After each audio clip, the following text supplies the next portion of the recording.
محمد يا ربي صلي وسلم اللهم صل على محمد يا ربي صل عليه وسلم صلى الله ربنا على النور المبين أحمد المصطفى سيد المرسلين وعلى آله وصحبه أجمعين والحمد لله رب العالمين. كلام قديم لا يمل سماعه تنزه عن قولي وفعلي ونياتي به أستفي من كل داء ونوره دليل لقلبي عند جهلي وحيرتي فيا رب متعني بسر حروفه ونور به سمعي وقلبي ومهلتي وهب لي به فتحا وعلما وهمة وأنس به يا ربي في القبر وساتي وصل وسلم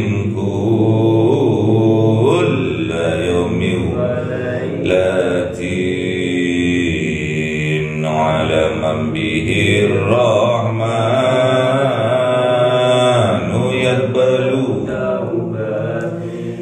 وآل وأصحابه كرام أئمة بهم يغفر الغفار ذنبي وزلاتي. أعوذ بالله من الشيطان الرجيم. بسم الله الرحمن الرحيم.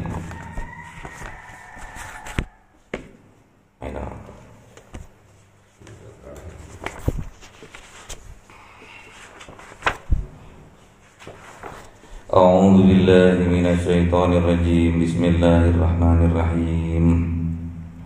يا أيها الناس اتقوا ربكم إن زلزلة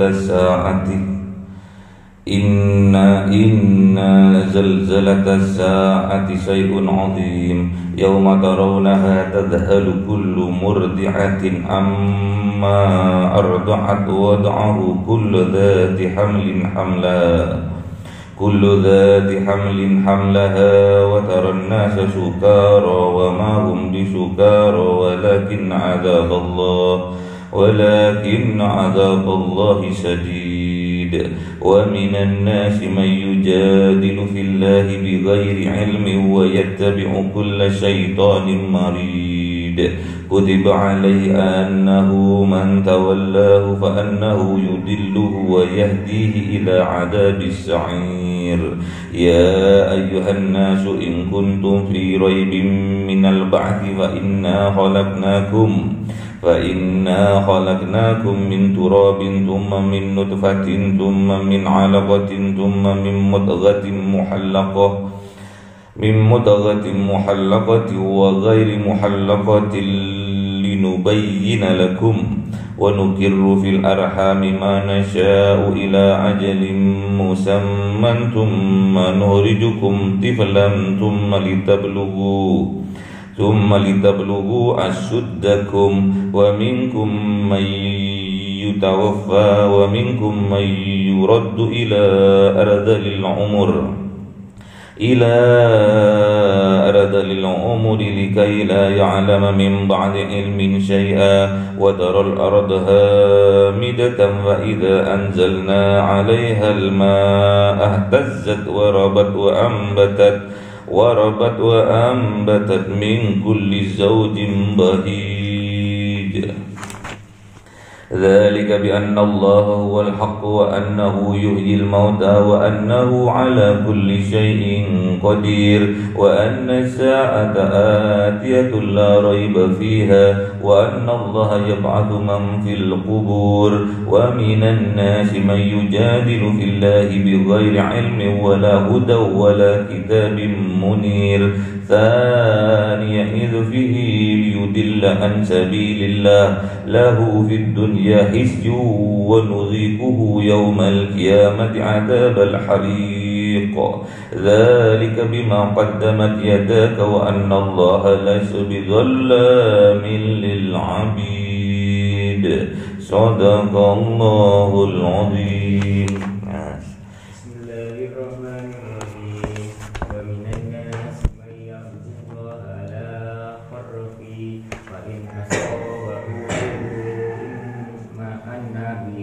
وإن أصابتهم فتنة انقلب على وجهه خسر الدنيا والآخرة ذلك هو الخسران المبين يدعو من دون الله ما لا يضره وما لا ينفعه ذلك هو الضلال البعيد يدعو لمن ضره أقرب من نفعه لبئس المولى وبئس المشير إن الله يدخل الذين آمنوا وعملوا الصالحات جنات تجري من تحتها الأنهار إن الله يفعل ما يريد من كان يظن أن لن ينصره الله في الدنيا والآخرة فلينظر بسبب إلى السماء ثم يقطع فلينظر هل يذهبن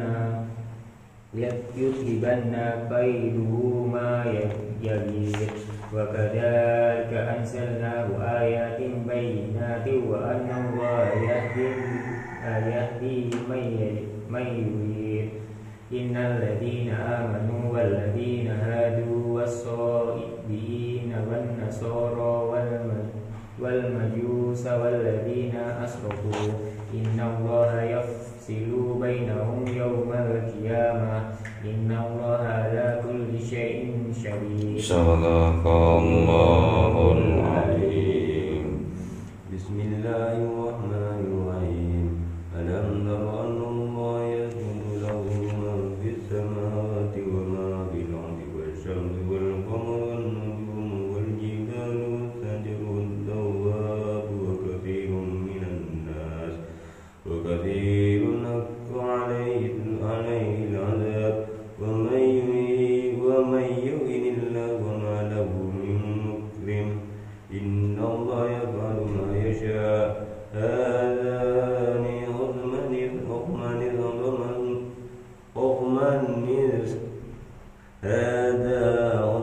اختصموا في ربهم فالذين كفروا وقطعت لهم ثياب من نار يصب من فوق رؤوسهم الحميم يظهر به ما في بطونهم والجلود ولهم مقام من حديد كلما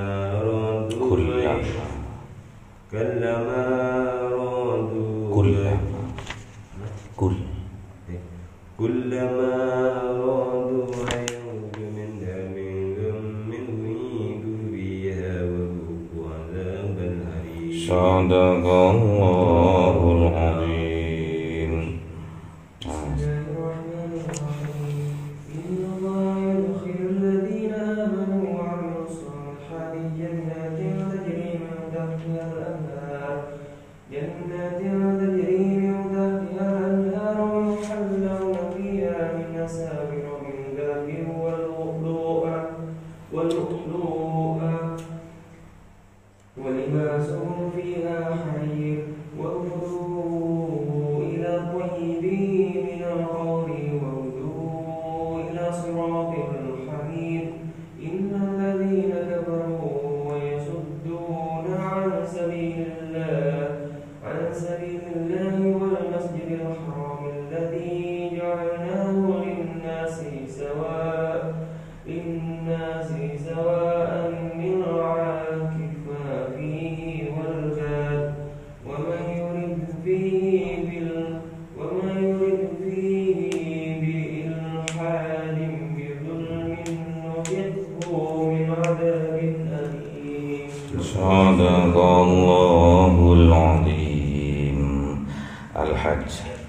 Surat Hajj.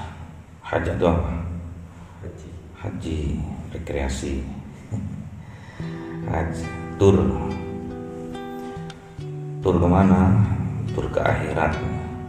Bismillahirrahmanirrahim. Ya ayyuhan nasu taqu rabbakum. Ya ayyuhan nas, wahai manusia,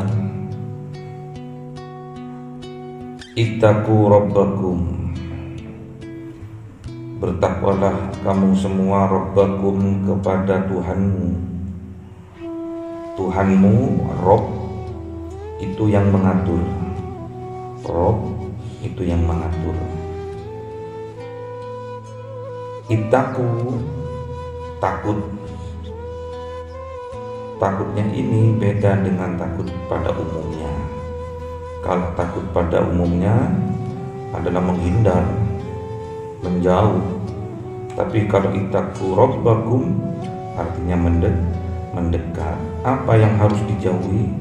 Dari makna dasar takwa, takut, yang kita jauhi adalah azab yang akan diberikan oleh Allah terhadap kita yang melakukan pelanggaran. Inna zalzalatas sa'ati syai'un 'adzim. Ini kalau saat berarti kiamat. Jadi besok sungguh akan terjadi goncangan pada hari kiamat. Goncangan itu syai'un 'adzim, goncangan yang sangat dahsyat. Tapi kita nggak sampai besok ke kiamat kubro, karena di akhir zaman nanti siapa yang sampai ke hari kiamat nanti itu sejelek-jeleknya umat. Kita nggak akan nyampe ke kiamat kubro. Cukup, kata Rasulullah, kita memikirkan kiamat sugro, kiamatnya diri kita sendiri, yaitu kematian. Karena setiap yang bernyawa pasti mati. Setiap yang bernyawa berproses menuju kematiannya.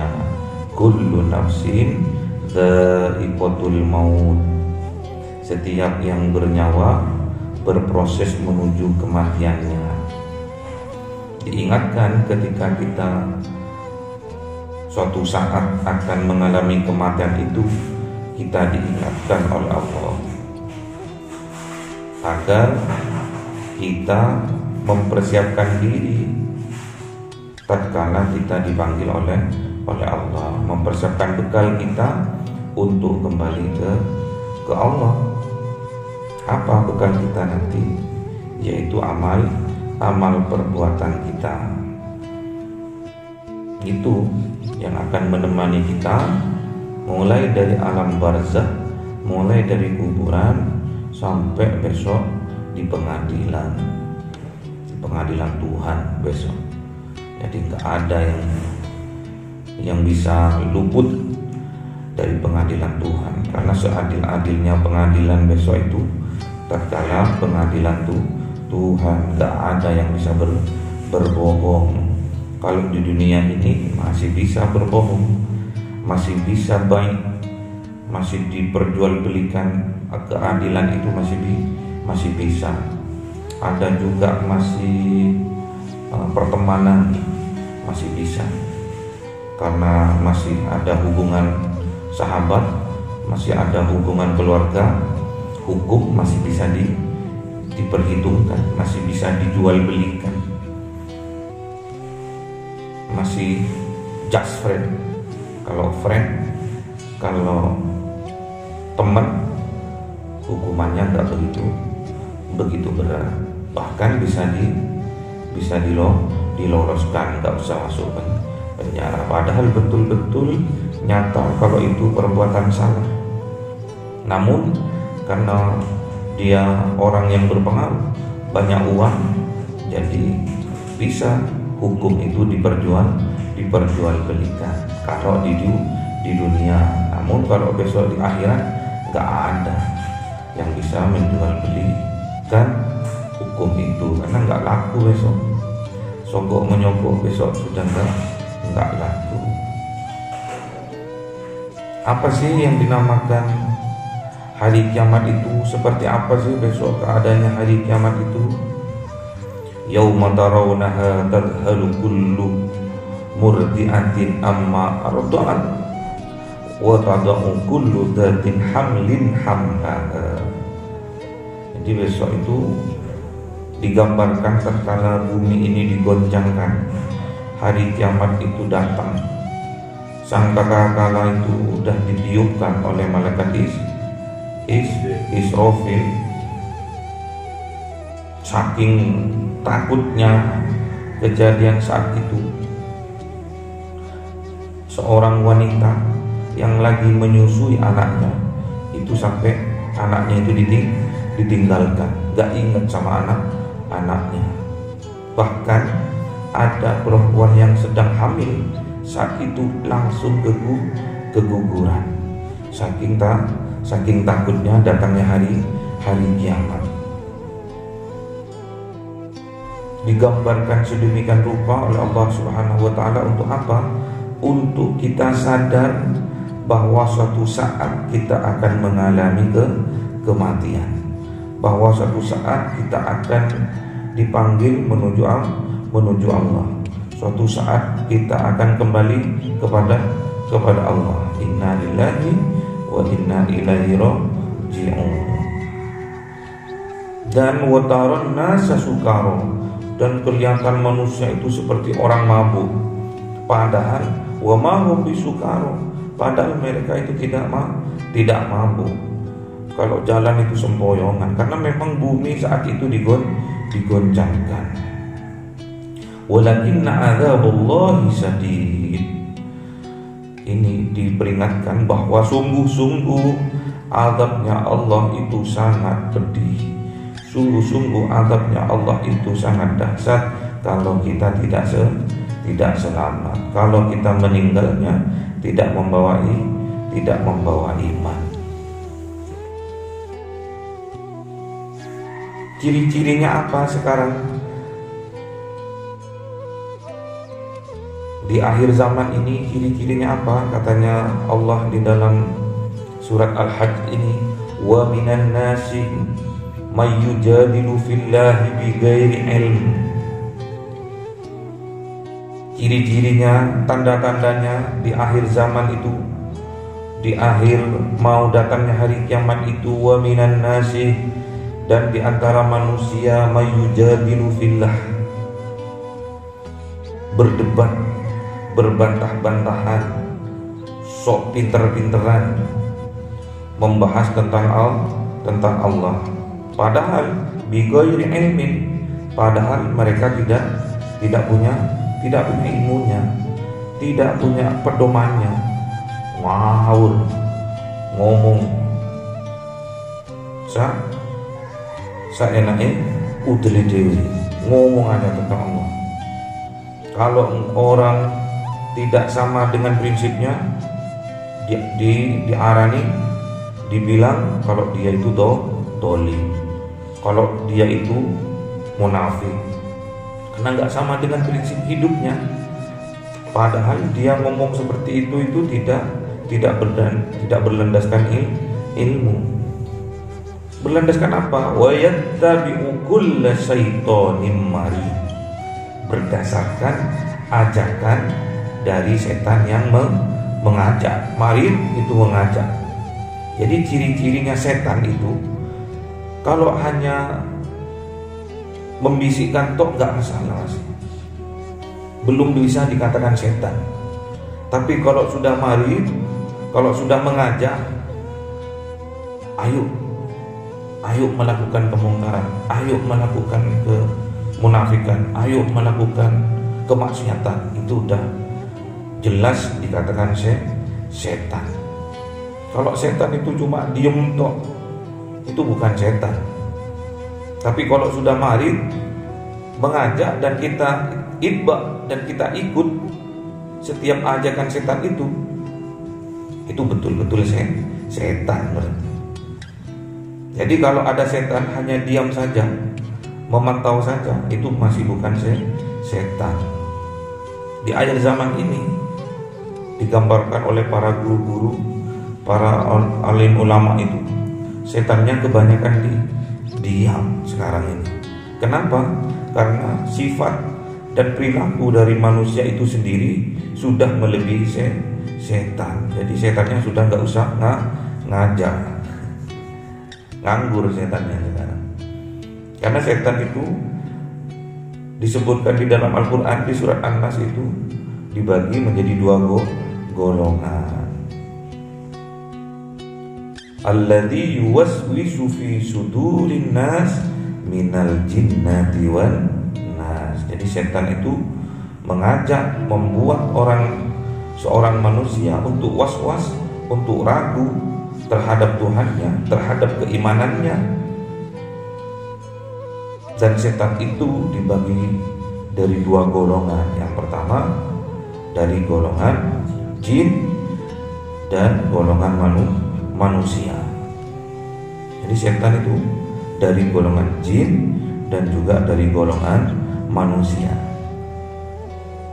Yang dari golongan jin tidak kelihatan.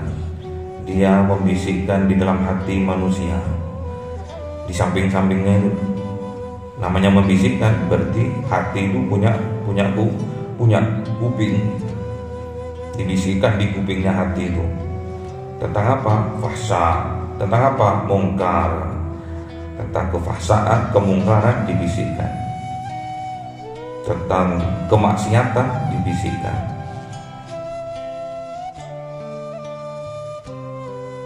Dan ngajak, tapi ngajaknya secara sir, secara gaib, gak ketahuan oleh kita. Sedangkan setan yang berbentuk manusia itu jelas-jelas nyata mengajak orang untuk berbuat kemaksiatan. Ngajak secara dohir, nyata, kelihatan. Mengajak untuk manusia berbuat maksiat, berbuat keji, berbuat mungkar, menggelincirkan keimanan manusia dari yang sudah di jalan Shiratal Mustaqim tergelincir ke jalan kemaksiatan. Dulunya awalnya setan itu dendam. Setan itu pendendam. Hasud setan itu karena apa? Karena dikeluarkan dari surga. Dengki, iya. Setan itu punya dendam kusumat.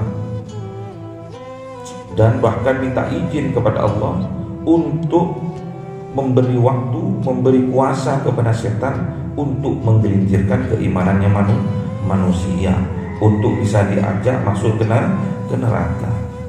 Dan itu diizinkan sama Allah. Semua akan digelincirkan keimanannya, diajak semua manusia itu masuk nerakanya Allah, kecuali orang yang ikhlas. Orang yang ikhlas, dia tidak akan bisa diajak untuk melakukan kemaksiatan, untuk melakukan perbuatan keji, untuk melakukan perbuatan mungkar. Dia nggak akan bisa menggoda orang yang mempunyai hati ikhlas, yang betul-betul mengerjakan ibadah penuh dengan kecintaan kepada Allah. Jadi kita bertakwa. Ya ayyuhan nasu taqu rabbakum. Takwanya kepada Allah, mendekatnya kepada Allah, karena Allah itu zat yang maha mengatur. Zat yang maha mengatur. Namun tatkala seseorang itu sudah mengalami goncangan apa? Goncangan kematian. Kita nggak usah bahas kiamat kubro, kiamat kematian seluruh alam dunia, nggak usah.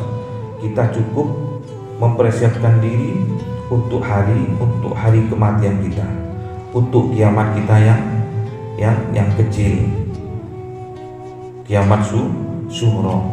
Kalau sudah seseorang itu didatangi oleh kiamat suhro, kiamat kecil, kematian, didatangi ajal, pastinya digambarkan oleh Allah Subhanahu wa taala seorang ibu yang sedang menyusui anaknya akan ditinggalkan, gak akan ingat sama anaknya, sudah gak akan ingat, karena dahsyatnya hari kematian itu. Bahkan di sini digambarkan sayangnya seorang ibu terhadap anak itu sungguh luar biasa. Cintanya seorang ibu terhadap anak itu luar biasa, sungguh luar biasa. Mulai dari kehamilannya sampai dia menyusui, sampai dia mendidiknya, sampai bahkan dia mau menikah sekalipun, kasih sayang dari seorang ibu terutama, kasih sayang dari orang tua terutama sungguh luar biasa. Mulai dari buayan ibu di dalam kandungan, cintanya ibu itu luar biasa, dilus-lus itu perutnya itu, didoakan semoga anaknya besok jadi anak yang soleh-soleha. Didoakan oleh seorang ibu itu perutnya itu, janin yang masih ada di perutnya itu, dengan doa yang penuh pengharapan agar besok anaknya jadi anak yang berguna bagi agama, bangsa, dan juga sesama.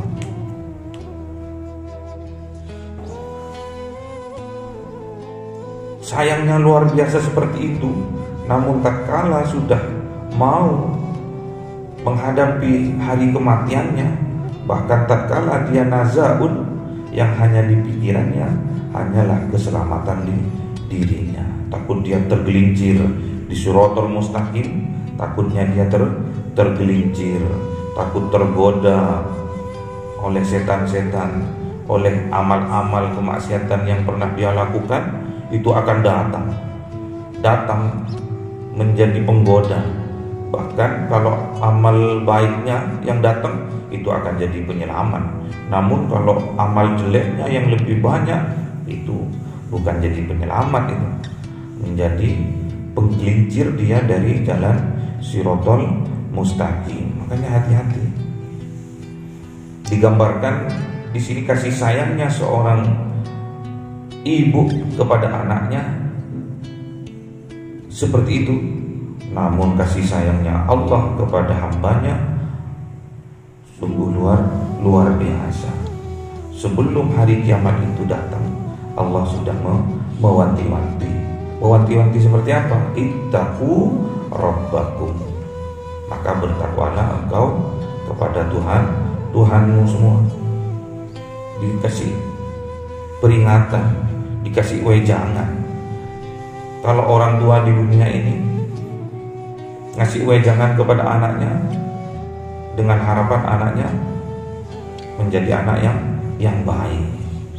Bahkan kalau di orang Jawa itu, orang tua itu katanya Pangeran Katon, mengajarkan tentang kebaikan. Gak ada ceritanya orang tua itu mengajarkan kejelekan.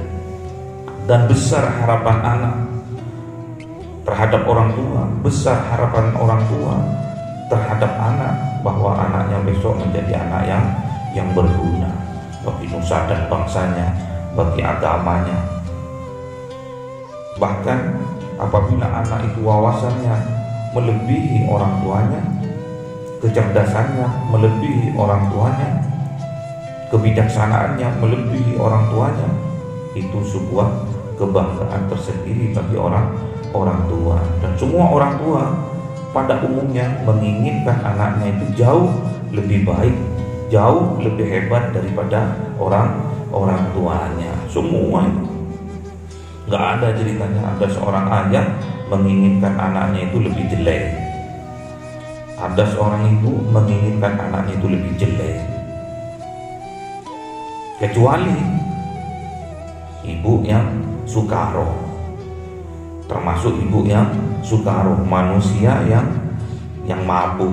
Mabuk apa? Mabuk dunia. Menganggap dunia ini adalah kenikmatan yang tiada taranya. Sudah, jangan sampai kita mabuk dunia. Bahkan di dalam sholat sekalipun Allah Subhanahu wa ta'ala tentang mabuk ini mewanti-wanti, la taqrabus sholat in kuntum sukaro. Jangan kamu dekati sholat jika engkau dalam keadaan mabuk. Harus sadar diri. Kalau kita mau menghadap Tuhan kita itu harus sadar diri. Kita ini mau menghadap pada siapa. Makanya diajarkan oleh Kanjeng Nabi, sebelum sholat kita harus ambil wudhu dulu, baca syahadat dulu, takutnya kita tergelincir iman kita. Baca syahadat dulu, takutnya kita murtad, kita diharuskan baca syahadat dulu. Asyhadu an la ilaha illallah wa asyhadu anna Muhammadur Rasulullah. Baru kita ambil wudhu, membasuh muka, disertai niat. Kenapa kok kita diajarkan untuk membasuh muka? Karena sekarang kebanyakan orang itu dia tidak sadar, tidak tahu kalau dia mempunyai muka. Kebanyakan orang tidak sadar kalau dirinya itu punya muka. Makanya diajarkan di dalam wudhu untuk kita membasuh muka, menyadarkan diri kita, menyadarkan diri manusia ini semua bahwa dia mempunyai muka. Maksudnya apa, Pak? Maksudnya kita kalau beribadah kepada Allah, menjalani perintah Allah, tidak harus cari muka kepada manusia, cukup kepada Allah saja. Gak usah kita itu cari-cari muka, mengamalkan sebuah kebaikan, berbuat amal yang soleh. Gak usah kita mencari muka pada manusia, cukup mencari muka pada Allah. Itu namanya mahabbah, keikhlasan. Kalau kita masih ada embel-embelnya, pingin kelihatan anu, itu berarti kita bukan orang yang mukhlis, bukan orang yang ikhlas, yang sudah mempunyai mahabbah kepada Allah. Tingkatan mahabbah, tingkatan ikhlas ini yang sulit. Kalau kita belum masuk ke makom mahabbah, makom orang-orang ikhlas, masih bisa kita tergoda oleh ajakan setan. Wa yattabi'u kulla syaitonin marid, dan mengikuti semua ajakan-ajakan setan. Maridin itu ajakan. Kalau setan itu belum mengajak, berarti belum setan. Tapi kalau sudah mengajak, itu namanya setan. Dan sampean yang ikut ajakan setan berarti kesetanannya. Jadi jangan sampai kita tergelincir, tergoda oleh rayuan dan ajakan setan, tergelincir dari iman.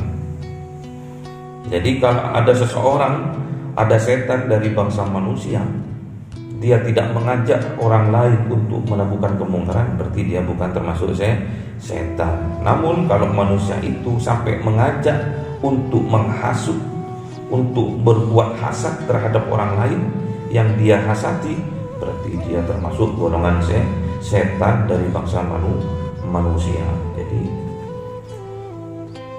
yang dikatakan setan dari bangsa manusia di surat An-Nas tadi, itu tanda-tandanya tatkala dia mengajak orang lain untuk melakukan kemaksiatan, mengajak orang lain untuk hasad, mengajak orang lain untuk dengki terhadap orang lain yang dia dengki, yang dia hasati itu tadi, dialah termasuk dari golongan setan dari bangsa manusia. Semoga Allah memberi kekuatan kepada kita untuk menangkal ajakan dari setan-setan yang mengajak. Jadi setan itu mengajak. Ciri-cirinya setan itu mengajak. Kalau dia tidak mengajak, bukan setan. Termasuk setan dari bangsa jin dan juga manusia. Yang mengajak di dalam hati itu namanya setan dari bangsa jin. Yang mengajak secara zahir, tampak oleh kasat mata, itu namanya setan dari bangsa manusia. Semoga kita dihindarkan oleh Allah Subhanahu wa ta'ala menjadi setan dari bangsa manusia.